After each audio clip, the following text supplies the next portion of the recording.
porque es muy divertido y tiene lo que nos gusta. Telas, pintar y también podemos jugar a muchas cosas y ir al parque y también podemos hacer películas, disfrazarnos, también podemos tirarlo con agua, también podemos hacer guerras de agua. Me gusta tocar porque podemos disfrazarnos y ver pelis.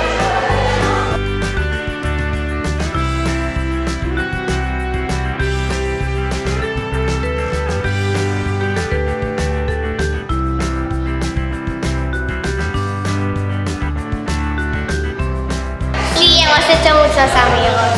Los monitores porque me lo paso muy bien, nos hacen juegos y nos dejan hacer muchas cosas.